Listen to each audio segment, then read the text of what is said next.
Sambayanang Pilipino, kahit hindi man kami ispituhin, magbigay lang kami ng tulong, masaya na kami. Yun lang at maraming salamat sa inyo.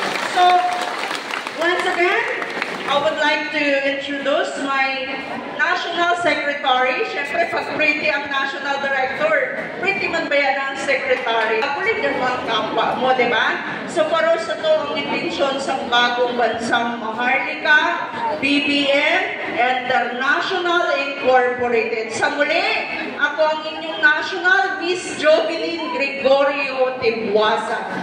Legit may ano ha? Jovelyn.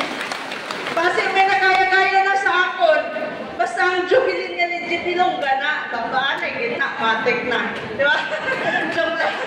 So, kung sino man ko, well, I will respect the person. But, kindly, respeto man. Kasi, do not use in the name. Kasi, unang-una, naku ang buong Pilipinas. Balaan nyo na si Jovelyn. Sikat ba yan nasa Pilipinas? Pero, maski ano mang idaw nila kay bata pa man at sa 29 years old, asa ako nang ipagtanggol ang sambayan ng Pilipino, makabuling kita at mapatamasa sa ilang na sa amon. At least, makabuling para sa kapwa. Ha?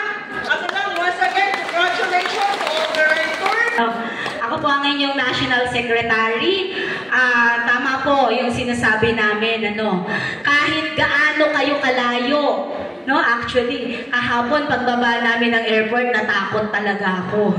Kasi hindi ko inaasahan na yung sasalubong sa amin ay napakaraming marshal.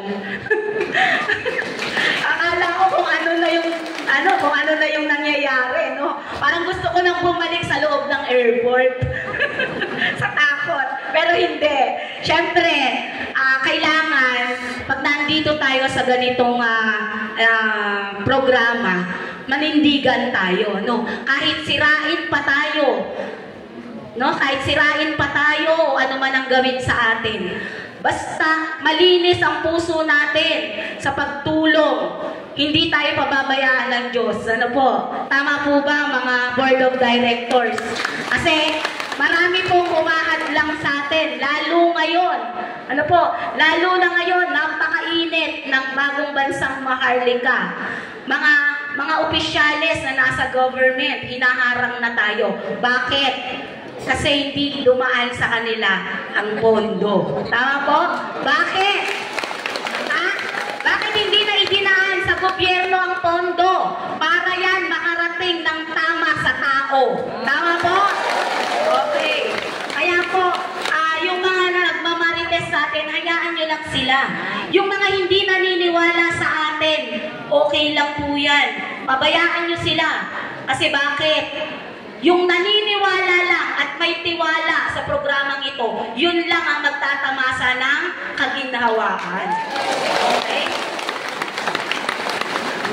Tapos, pag nakakuha na kayo, nakapag-pay out na kayo, sila nag-aantay pa kung kailan ulit tayo magbubukas. Buti kung magbukas pa. Di ba? Paano kung hindi na magbukas? Tinanga na sila. Ano po? Kaya, kung sino yung naniniwala at may tiwala sa programang ito, kasi alam nyo, hindi po namin itataya ang pagkatao namin dito. Kasi sa pamumuhay lang po namin, kahit papaano naman, may konti rin kami.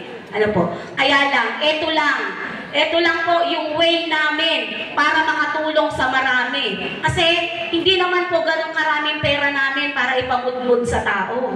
Ano po? Para magbigay ng tulong sa mga kamag-anak, kaibigan, kakilala. Ito lang po yung way na alam naming makakatulong para sa lahat. Ano po? Yung magtiwala ka na meron kang makukuha at yung mga tao, magtiwala ka sa kanila na hindi ka nila ipapahamak. Okay? Kaya ka nilang ipaglaban. Ano po? Tuwa po, yung mukha namin, naka-face sa Facebook, may kasamang 100. Yun ba ang bayad sa pagkatao namin? Di ba hindi? Kami po, ang hangad lang namin ay matulungan at tumulong sa mamamayang Pilipino. Lalong-lalo na po, yung mga hindi na naaabot, na nasa kasulok-sulukan na. Yan po ang bilin sa amin. Hanapin ang mga taong nasa dulo ng laylayan. At tayo yon. Tama po ba? Yes, tayo po yun.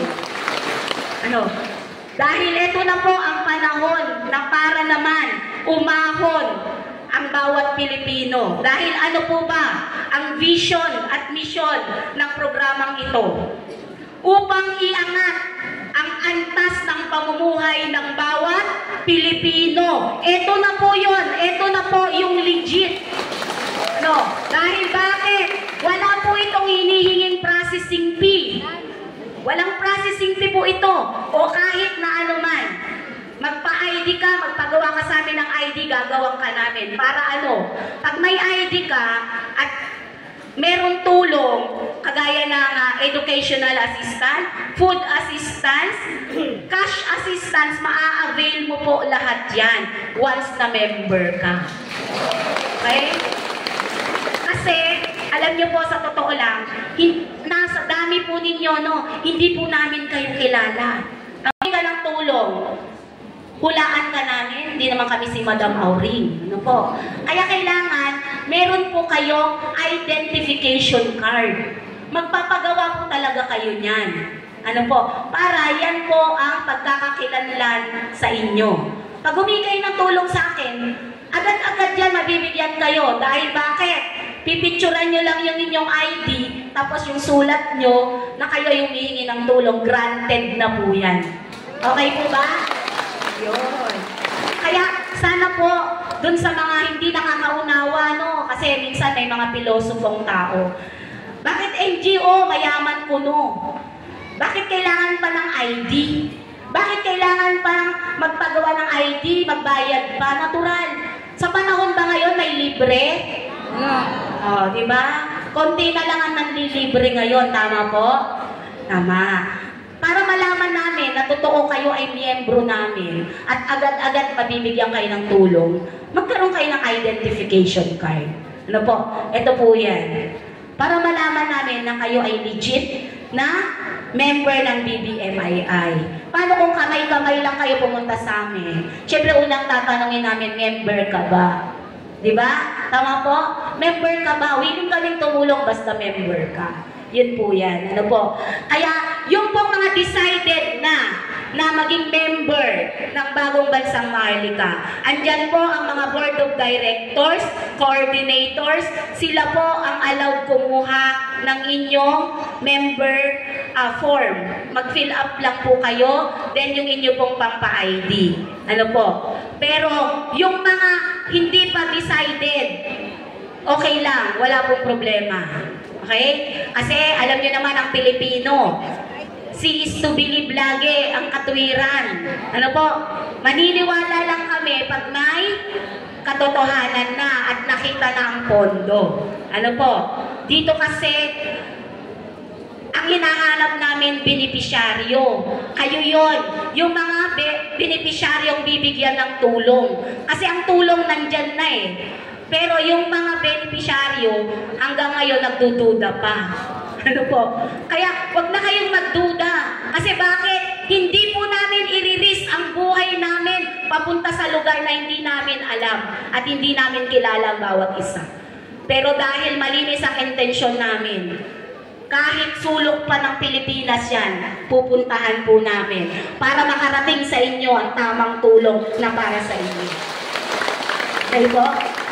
Kaya, wag na po kayo magdalawang isip. Kung talagang gusto nyong makatanggap ng lahat ng benefits na sinasabi namin, nasa inyo po ang pagpapasya. Kahit sa kabila ng paliwanag namin ngayon, at nagdadalawang isip pa rin kayo, wala po kaming magagawa. Sumali kayo o hindi, nasa BBMI kami. Tama po? Yes. Hindi po namin kayo kailangang pilitin o pwersahin. Ito po, ang pagsali nyo ay kusang loob at may tiwala sa programang ito na makakatulong ng malaki sa inyo. Bakit po? Once lang kayong sasali dito, once lang kayong magpapa-ID, pero lifetime ang kapalit niyan. Hindi po yan na isang beses lang makakatanggap. Lifetime po ang benefits.